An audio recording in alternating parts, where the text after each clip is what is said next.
Coucou à tous, ravi de vous retrouver dans ma cuisine de chez Cercle Vert. Aujourd'hui, une nouvelle recette, une douceur écarlate. Ne paniquez pas, c'est une simple poire pochée dans un sirop de cassis accompagné d'un riz au lait au chocolat blanc.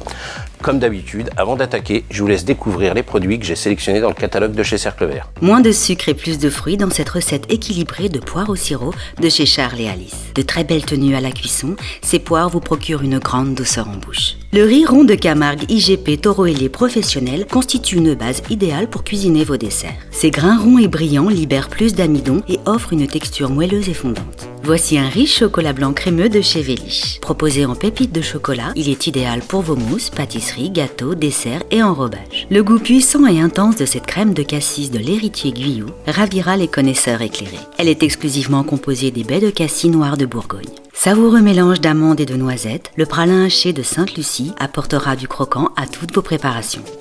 Alors, pour cette douceur écarlate, une petite réalisation à faire en amont. Pocher les poires dans le jus de cuisson, accompagné de crème de cassis. Bien sûr, on y met plein de petites choses pour parfumer, comme du thym, du laurier, de la vanille, des grains de poivre, etc. Pour faire un petit peu comme un vin chaud. Et on va venir pocher nos poires gentiment pendant 3-4 heures à feu doux, de façon à ressortir une poire un petit peu plus molle et surtout bien colorée, qui va avoir une jolie couleur écarlate. On la disposera ensuite sur notre riz au lait avant de déguster.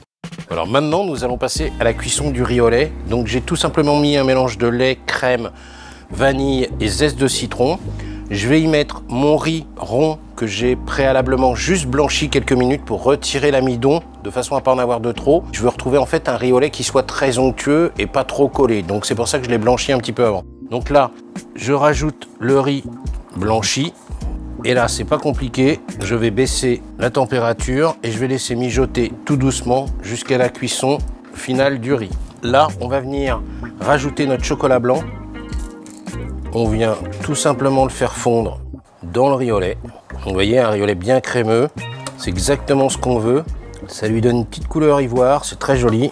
On a vraiment une bonne odeur, un bon retour de citron, de vanille. Maintenant, on va débarrasser le riz au lait dans un bac gastro et le mettre en cellule de refroidissement pour ensuite passer à la plaque de chocolat avec le pralin.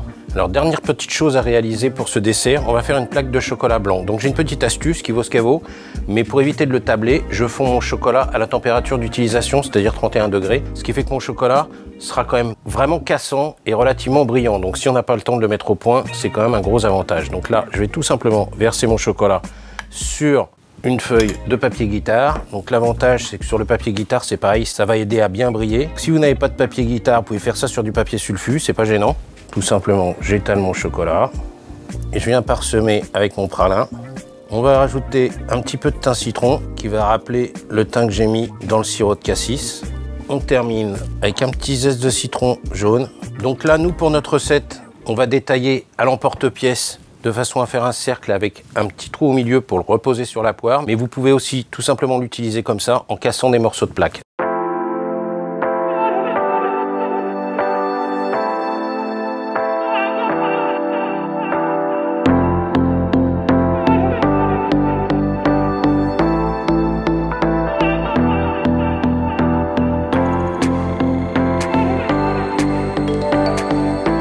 Un dernier petit mot au sujet de cette douceur écarlate. J'ai décidé de la servir froide, mais vous pouvez aussi imaginer de la servir avec un riz tiède et une poire qui est chaude. Voilà, il ne me reste plus qu'à vous saluer et à vous dire au mois prochain.